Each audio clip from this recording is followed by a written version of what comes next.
من يهده الله فلا مضل له ومن يضلل فلا هادي له ونشهد ان لا اله الا الله وحده لا شريك له ونشهد ان سيدنا مولانا محمدا عبده ورسوله صلى الله عليه وعلى اله وصحبه وسلم. اما بعد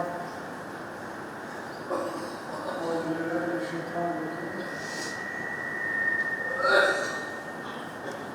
قل هذه سبيلي ادعو الى الله على بصيرة انا ومن اتبعني سبحان الله وما انا من المشركين.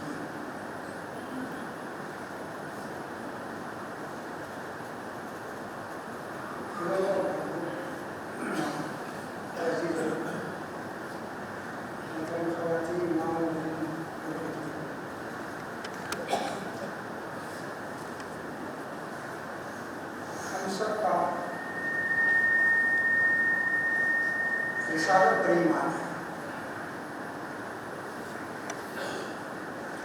میں نے اللہ تعالیٰ نے دنیا میں اپنے رسول بھیجے ہیں.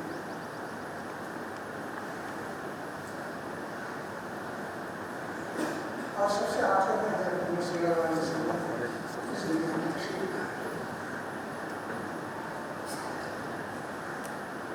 رسول کے معنی ہیں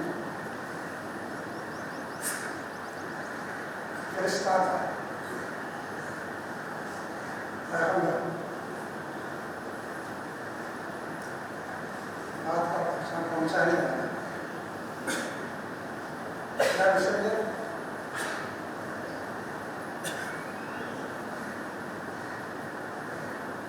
رسول چونکہ اللہ تعالیٰ کا پیغام، اللہ کا دین، اس کی شریعت انسان تک پہنچاتا ہے، اس لیے اسے رسول کہا جاتا ہے.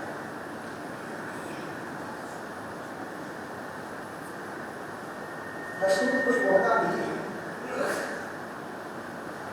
آدمی محنت کر کے اسے حاصل کرتا ہے یا کوئی ڈگری نہیں،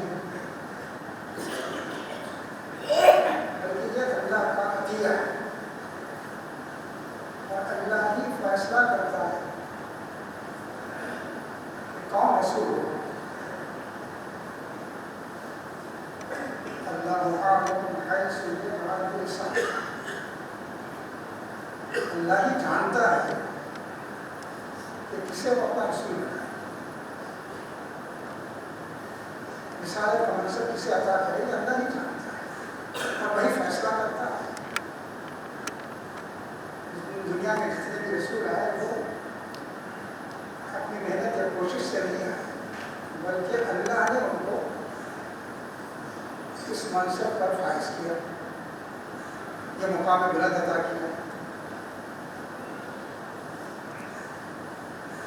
تو اللہ کا پیغام پہنچانے کے لیے اللہ انسانوں میں سے بہترین انسان کا انتخاب کرتا ہے اور وہ اللہ کا پیغام پہنچاتے ہیں. حضرت نوح علیہ السلام کہتے ہیں أُبَلِّغُكُمْ رِسَالَاتِ رَبِّي وَأَنصَحُ لَكُمْ وَأَعْلَمُ مِنَ اللَّهِ مَا لَا تَعْلَمُونَ. دیکھو اللہ تعالیٰ جو پیغامات مجھ تک پہنچا رہا ہے، رسالات کا استعمال ہوتا ہے، اس کا مطلب پیغامات،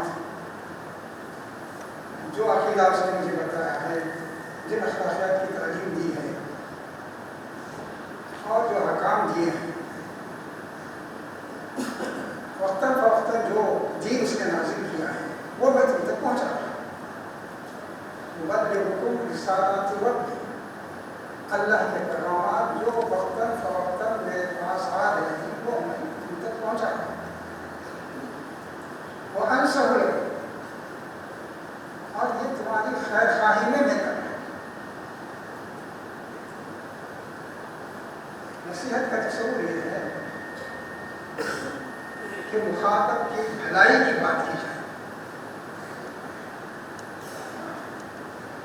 وہ بات کہی جائے مخاطب سے جس سے اس کا کہ دین اور دنیا کا بھلا ہو، نقصان سے وہ محفوظ رہے اور کامیابی کی طرف آگے بڑھے۔ بعض اوقات انسان دوسروں کو نصیحت کرتا ہے تو اس میں اس کا فائدہ بھی ہوتا ہے، لیکن اللہ کے رسول جو دوسروں کو نصیحت کرتے ہیں اس میں ان کا کوئی فائدہ نہیں ہوتا، تو بار بار کہتے ہیں کہ میں کوئی فائدہ حاصل کرنے کے لیے کام نہیں رہا۔ وما اسألكم علیہ من اجر، مجھے کوئی اجر نہیں چاہیے کہ بڑا اچھا کام کر رہے ہیں آپ، تنخواہ لے لیجیے، پیسہ لے لیجیے، کہا کہ نہیں یہ لیجیے، تو فرماتے ہیں کہ میں اللہ کے پیغامات پہنچا رہا ہوں اور تمہاری خیر خواہی کر رہا ہوں، اور مجھے وہ علم ملا ہے جس کا تمہیں علم حاصل نہیں ہے۔ مجھے بتایا گیا ہے اللہ کا یہ حکم ہے، اس کا تمہیں علم نہیں ہے، تم کہو کہ مجھے میں نہیں جانتا ہوں، ایسا نہیں کر سکتے، یہ صرف اللہ کے رسول ہی بتا سکتے۔ مجھے یہ بتایا گیا ہے کہ اللہ کے دین کو ماننے کے بعد انسان کس طرح کامیاب ہوتا ہے، مجھے یہ بتایا گیا ہے کہ اللہ کے دین کی مخالفت کے بعد انسان کیسے تباہ ہوتا ہے، دنیا میں اس کی کامیابی کا کیا راستہ ہے، آخرت میں فلاح کیسے سے حاصل ہوگی، یہ باتیں اللہ نے بتائی جو تمہیں نہیں معلوم ہے۔ اتنا ہی بڑا فلسفہ سوجھ بوجھ والا ہو یہ نہیں کر سکتا کہ اللہ نے مجھے یہ بتایا ہے، تو زیادہ زیادہ یہ کہے گا کہ میری سمجھ میں ایک بات آئی، اور کسی کی بھی سمجھ آخری نہیں ہوتی، لیکن جب یہ بات اللہ کے رسول کہتا ہے کہ یہ اللہ کی طرف سے میں کہہ رہا ہوں تو وہ آخری ہوتی ہے، اس سے آگے کی بات نہیں ہوتی۔ تو میں نے کہا کہ دیکھو یہ میں اللہ کی پسند کی بات پہنچا رہا ہوں، اور مجھے وہ علم ملا ہے جو تمہیں حاصل نہیں ہے اور کسی اور کو حاصل ہو بھی نہیں سکتا سوائے پیغمبر کے۔ اسی طرح حضرت حود علیہ السلام کہتے ہیں ابلغکم رسالات وانصح لکم، اور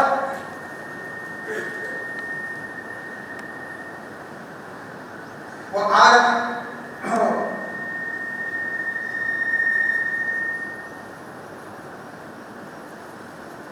وَأَنَا لَكُمْ نَاصِحٌ أَمِينٌ۔ دیکھو میں تم تک اپنا اللہ کے پیغامات پہنچا رہا ہوں، حضرت اور اسلام کہہ رہے ہیں کہ میں تمہارا خیر خواہ اور امانت دار۔ مطلب یہ ہے کہ باتوں کو سن کے کوئی شخص یہ نہیں کہہ سکتا کہ یہ بدخواہ ہے۔ اور دوسری بات انہوں نے کہی میں تو امانت دار ہوں، اللہ نے کچھ چیز میرے حوالے کی ہے وہ مجھے تم تک پہنچانا ہے۔ ایسا نہیں ہے کہ میں اپنی طرف سے کوئی بات کہہ رہا ہوں، بلکہ میری حیثیت یہ ہے کہ میرے پاس ایک امانت ہے، وہ امانت تم تک پہنچانا ہے۔ میں امین ہوں، اللہ کے دین کا میں امین ہوں۔ پیغمبر کی یہی حیثیت ہوتی ہے اور امت کی بھی یہی حیثیت ہے، وہ امین ہے۔ کہا کہ میں خیر خواہ ہوں اور امین ہوں، اللہ کا دین جیسے ملا ہے اسے جو بات مجھے پہنچا ہے۔ اس میں مفسرین نے لکھا ہے کہ اس میں اشارہ کی بات کی طرف ہے کہ دیکھو تم جانتے ہو مجھے، میری زندگی تمہارے درمیان گزری ہے، میں کبھی تمہارا بدخواہ نہیں رہا، اور کسی معاملے میں میں نے خیانت نہیں کی، میری زندگی تمہارے سامنے ہے، پھر تم میرے اس پیغام کو کیسے رد کر سکتے ہو؟ اسے نبی صلی اللہ علیہ وسلم کے بارے میں قرآن نے کہا فقط لبثت فیکم عمرا من قبل افلا تعقلون، ایک زمانہ میں نے تمہارے ساتھ گزارا ہے، ایک زمانہ میں نے تمہارے ساتھ گزارا ہے، بچپن سے جوانی، جوانی سے دھڑکن تک پہنچ گیا، میں کیسا ہوں اتنی معلوم ہے، پھر بھی تمہاری سمجھ میں بات نہیں آ رہی،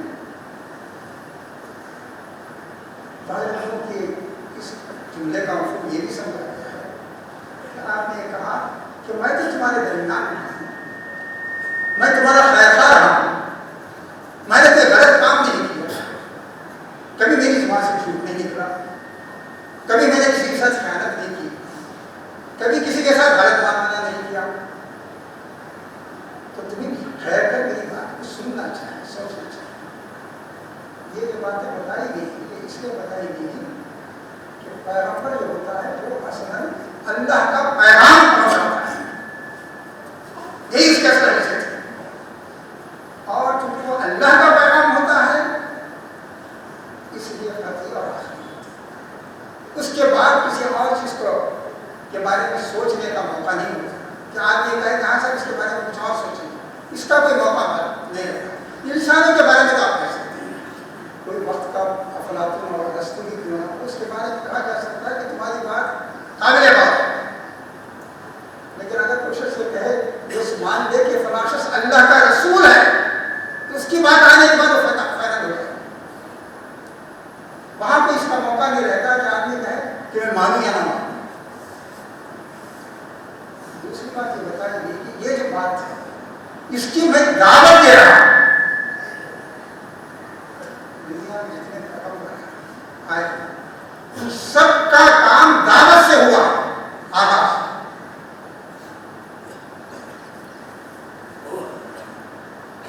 ابھی میں نے سورہ یوسف کے آخری رکوع کی آیت پڑھی، اس میں فرمایا گیا اے پیغمبر قل ھذہ سبیلی، اے پیغمبر ان سے کہیے یہ ہے میرا راستہ دعوت کا، یہ راستہ ہے میرا، میں نے جو راستہ اختیار کیا وہ دعوت کا، وہ کیا ہے؟ میرا راستہ ہے، میں بلاتا ہوں، دعوت دیتا ہوں اللہ کی طرف، میرا راستہ جو ہے وہ دعوت کا راستہ ہے۔ قل ھذہ سبیلی ادعو الی اللہ، یہ میرا راستہ ہے، یعنی میں اللہ کی طرف دعوت دیتا ہوں۔ جو راستہ میں نے اختیار کیا ہے یا جس راستے کے اختیار کرنے کا مجھے حکم دیا گیا ہے وہ دعوت کا راستہ ہے۔ تو فرمایا قل ھذہ سبیلی ادعو الی اللہ علی بصیرۃ انا ومن اتبعني، اور جو راستہ میں نے اختیار کیا ہے اور اس کی دعوت دے رہا ہوں اس کے بارے میں پوری بصیرت مجھے حاصل ہے۔ ایسا نہیں ہے کہ میں اندھیرے میں ہوں، دعوت کو ہمارا پھر رہا ہوں، نہیں، ایسا نہیں ہے، بلکہ علی وجہ البصیرۃ، جیسے آدمی آنکھوں سے دیکھے، بصیرت کے اندر ہی بصارت کا تصور بھی ہے، جیسے آدمی آنکھوں سے دیکھتا ہے، دل کی آنکھوں سے دیکھتا ہے، اس طرح کی چیز مجھے حاصل ہے کہ تم یہ کہو معلوم نہیں کیا کہہ رہے ہیں، میرے پاس دلائل ہے، جو بات کہہ رہا ہوں اس کا ثبوت فراہم کر سکتا ہوں، وہ باتیں ایسی ہیں کہ کوئی اس کی تردید نہیں کر سکتا، پوری بصیرت ہے ایسے۔ انا ومن اتبعني، دعوت کا راستہ میں نے بھی اختیار کیا ہے اور بصیرت کے ساتھ میرے ان ساتھیوں نے بھی اختیار کیا ہے جو میرے ساتھ ہیں۔ ایسا نہیں ہے کہ بے سمجھے ہوئے لوگ کچھ میرے ساتھ ہو گئے، بلکہ وہ بھی اصحاب بصیرت ہے، بصیرت کے ساتھ انہوں نے یہ راستہ اختیار کیا۔ اور اس کے بعد فرمایا کہ دیکھو تمہارے شرک سے اللہ تعالیٰ پاک ہے، میں اعلان کرتا ہوں کہ اللہ شرک سے ہے اور میرا مشرکین سے کوئی تعلق نہیں ہے۔ تو یہ جو بات کہی گئی کہ اس لیے کہی گئی کہ یہی راستہ ہے اس پیغام کے پہنچانے کا جو اللہ کے پیغام میں ممکن ہوتا ہے، کہ وہ دعوت دیتے ہیں، اور دعوت کے اندر اس کا تصور ہوتا ہے کہ اس میں جبر نہیں ہوگا، ورنہ دعوت نہیں ہوگی،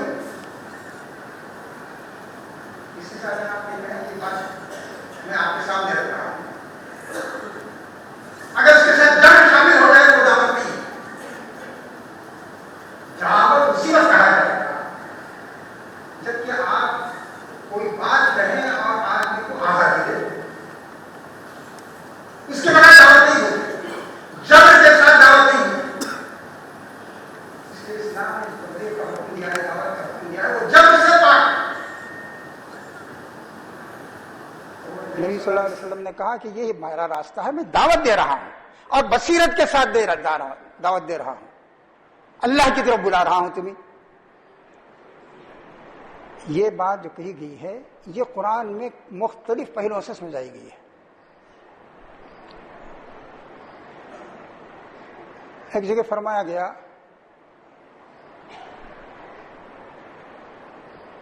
اللہ کے پیغمبر اقامت دین کے لیے آتے ہیں دنیا میں.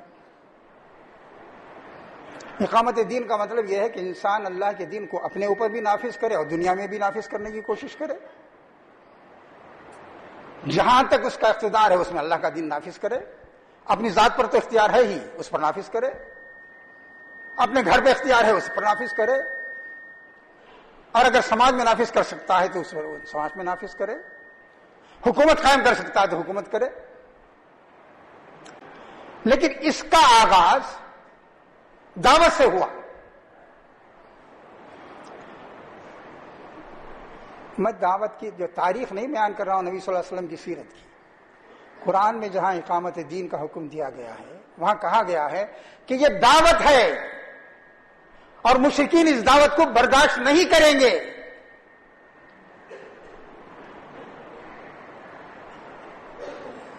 شرع لكم من الدين ما وصى به نوحا والذي اوحينا اليك وما وصينا به ابراهيم وموسى وعيسى ان اقيموا الدين ولا تتفرقوا فيه كبر على المشركين ما تدعوهم اليه. یہ دعوت ہے اور یہ دعوت شاخ گزر رہی ہے مشرکین پر. دعوت کی بنیاد یعنی اقامت دین کی بنیاد رکھی گئی دعوت پر. کہا کہ جو پیغام آپ دے رہے ہیں وہ آسان نہیں، ہضم نہیں ہو رہا ہے. آپ پیغام توحید کا دے رہے ہیں، مشرک اسے برداشت نہیں کر سکتے. کہا ان پر شاخ گزر رہی ہے یہ چیز، لیکن آپ کو جاری رکھنا ہوگا.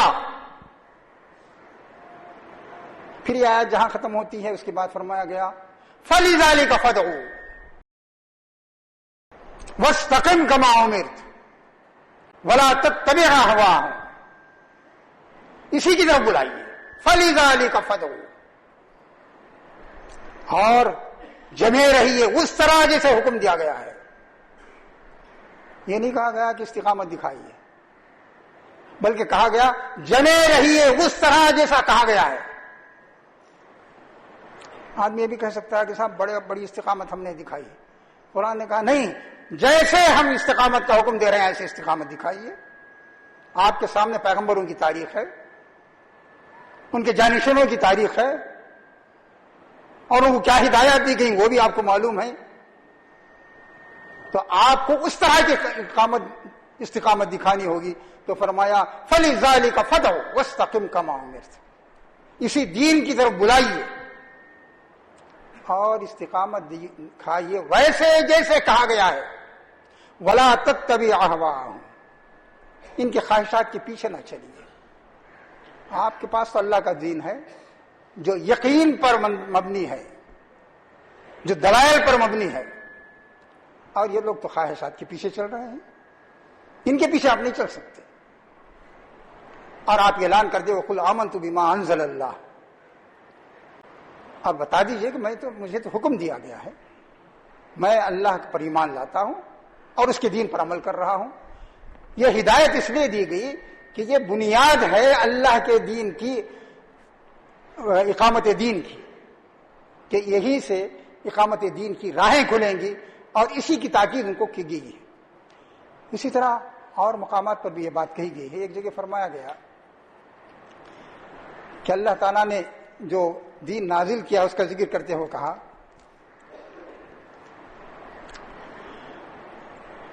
قُلْ إِنَّمَا أُمِرْتُ أَنْ أَعْبُدَ اللَّهَ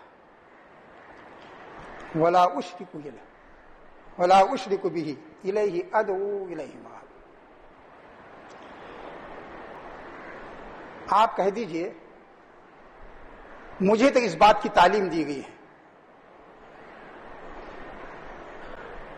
قُلْ إِنَّمَا أُمِرْتُ، کہیے کہ مجھے تو بس اس بات کا حکم دیا گیا ہے، صرف اس بات کا حکم دیا گیا ہے کہ میں اللہ کی بندگی کروں، اس کے ساتھ کسی کو شریک نہ ٹھہراؤں.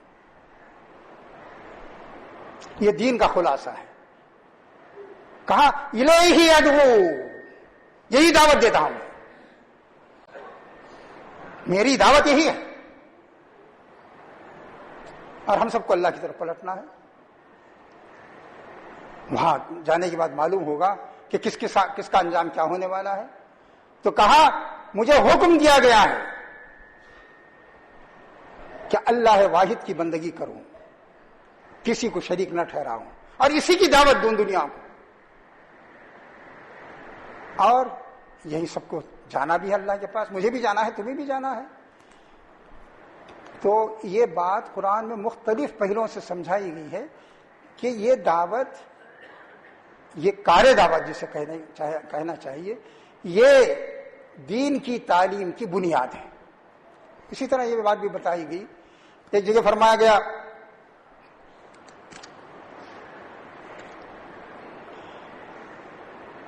وَلَا يَصُدُّنَّكَ عَنْ آيَاتِ اللَّهِ بَعْدَ إِذْ أُنزِلَتْ إِلَيْكَ وَادْعُ إِلَىٰ رَبِّكَ۔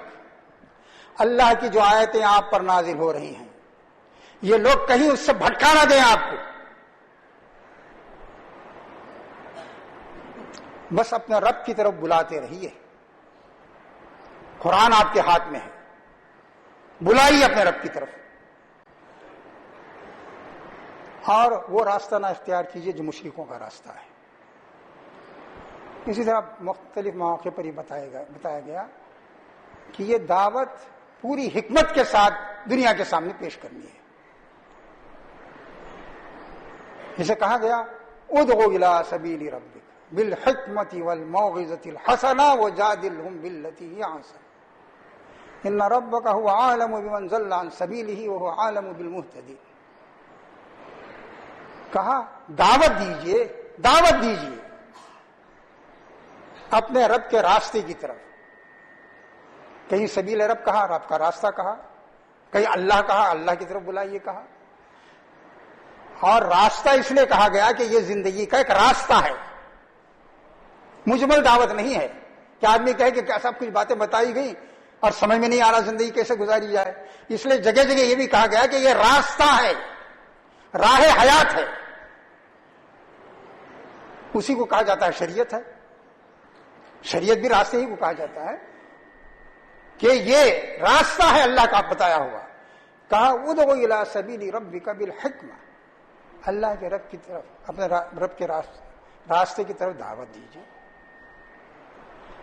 حکمت کے ساتھ، دانائی کے ساتھ، اور دین کی فلسفی بیان کر کے اس کی باریکیوں کو سمجھا کر دعوت دیجیے، اور نصیحت کے ساتھ دعوت دیجیے۔ بعض لوگ زیادہ باریکیوں میں نہیں پڑھنا چاہتے، ان کو نصیحت کیجیے، اور جو بحث مباحثہ کرنا چاہیں، سمجھنا چاہیں، ان سے بہتر طریقے سے گفتگو کیجیے۔ بعض لوگ نہ دلائل سننے کے لیے تیار ہوتے ہیں، نہ واضح نصیحت کام آ سکتی ہے، وہ گفتگو بھی کرنا چاہیں گے اپنی معلومات کی بنیاد پر، تو کہا کہ اس سے بھی اعتراض نہیں ہے، آپ گفتگو کیجیے، اور ان کو بتائیے کہ حق کیا ہے، باطل کیا ہے، صحیح کیا ہے، غلط کیا ہے، ان کو گفتگو کے ذریعے ان کو سمجھائیے۔ باقی یہ بات کہ آپ کی کوششوں سے سب مسلمان ہو جائیں یا اسلام لے آئیں، یہ ممکن نہیں ہے، اس لیے کہ دعوت ہے یہ۔ اس لیے فرمایا ان ربک هو عالم بمن ضل عن سبیلہ وهو عالم بالمہتدین۔ تمہارے رب کو خوب معلوم ہے اللہ کہ کون اس کے راستے سے بھٹک گیا ہے، اور ہدایت یافتہ لوگوں کو بھی وہ جانتا ہے۔ اس کے بعد فرمایا کہ یہ صبر کرنے کا راستہ ہے، بڑی آزمائشوں کا راستہ ہے، صبر کیجئے اور تبھی اللہ تعالیٰ آپ کو کامیابی عطا کرے گا۔ گیا ہے اس کا مطلب یہ ہے کہ آدمی کو یہ بات واضح کرنی چاہیے دنیا کو، اور آج اس کی ضرورت زیادہ محسوس ہوتی ہے۔ بلا شبہ اللہ کا دین برحق ہے، اس کی ہر بات حق ہے، لیکن اس کے ساتھ جبر نہیں ہے، اور ایسا راستہ اسلام نے اختیار کرنے کا حکم دیا ہے کہ جس میں یہ کہا گیا ہو کہ صاحب اسی پر عمل ہونا چاہیے، اور اس کے خلاف اگر عمل کرو گے تو تمہارے ساتھ سختی ہوگی۔ اور یہ بات آپ جانتے ہیں کہ قرآن میں جگہ جگہ کہا گیا کہ آدمی دین میں اللہ نے جبر نہیں رکھا ہے، لا اکراہ فی الدین۔ اس میں ایک بات یہ بھی ہے، بعض لوگ کہتے ہیں کہ شروع میں آپ نے نصیحت، نبی صلی اللہ علیہ وسلم نے یہی راستہ اختیار کیا، بعد میں تلوار کے زور سے آپ لوگوں کو آپ نے مسلمان بنایا۔ حالانکہ یہ آیت جو لا اکراہ فی الدین کی ہے، یہ مدنی آیت ہے، یعنی مدینے میں جب اسلامی ریاست قائم ہو گئی تھی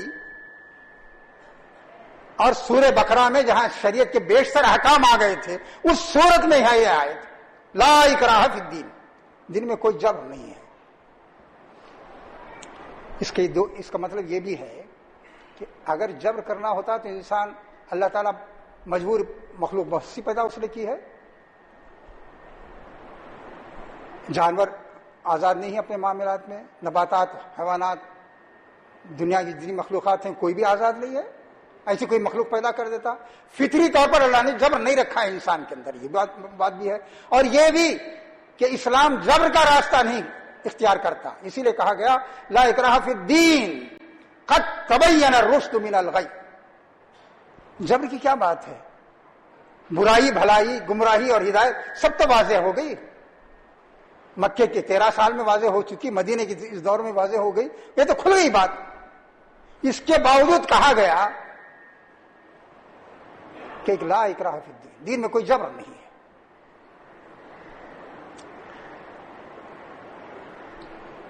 ایک موقع پر مجھ سے کسی صاحب نے کہا کہ صاحب اسلام تو تلوار کے زور سے پھیلا ہے۔ میں نے کہا کہ مجھے نہیں معلوم صاحب، میں تاریخ کا آدمی نہیں ہوں، میں دینیات کا آدمی ہوں، اتنی تاریخ پڑھی نہیں میں نے، اگر کسی نے جبر کیا ہے تو غلط کیا، لیکن آپ کی ذمہ داری ہے کہ آپ بتائیں کہ کس نے جبر کیا، اور جس نے جبر کیا اس نے غلط کیا۔ دوسری بات یہ بتایا، میں نے اس سے کہی آپ کہتے ہیں کہ دین پر عمل کرنے والوں نے جبر کیا، لیکن میں نے بھی تھوڑا بہت جو قرآن پڑھا ہے اس میں یہ کہا گیا ہے ادعو الی سبیل ربک بالحکمۃ والموعظۃ الحسنہ۔ اب میں اس آیت کی تلاش میں ہوں جس میں کہا گیا ہو کہ جبر کے ساتھ اسلام کو پھیلاؤ، تلوار کے سائے میں اسلام کو پھیلاؤ۔ ایسی آیت مجھے نہیں ملی، اگر آپ کو مل گئی ہو یا کسی دوست کو مل گئی ہو تو بتائیے۔ میرے دوست اور ساتھیوں، ایک تو یہی راستہ آپ کو بھی اختیار کرنے کا حکم دیا گیا ہے، مسلمانوں کے لیے کہا گیا ہے کہ دین کو اسی طرح پھیلانا ہے۔ اس کے علاوہ اگر کوئی راستہ اختیار کرتا ہے انسان کہ دین دنیا کے سامنے پیش ہو، آزاد رہے دنیا۔ لوگ کہتے ہیں کہ فکری آزادی کا تصور مغرب نے دیا ہے، میں کہتا ہوں اسلام نے دیا، اس سے زیادہ آزادی کا کیا تصور ہوگا؟ اور کہا کہ دین دنیا کو سامنے پیش کرو، کوئی قبول کرنا چاہے قبول کرے، کوئی رد کرنا چاہے رد کرے۔ یہی طریقہ اس امت کو اختیار کرنے کے لیے کہا گیا ہے، اس کے علاوہ امت کوئی طریقہ اختیار کرتی ہے تو غلط کرتی ہے۔ اور امت کو اس سلسلے میں جو ہدایات دی گئی ہیں، اللہ نے چاہا تو کسی وقت اس کی بھی وضاحت ہو سکے گی۔ اللہ تعالیٰ سے دعا ہے کہ جو باتیں عرض کی گئی ہیں ان پر مزید غور کرنے اور ان سے فائدہ اٹھانے کی مجھے بھی توفیق دے، اور آپ کو بھی اپنی توفیق سے نوازے۔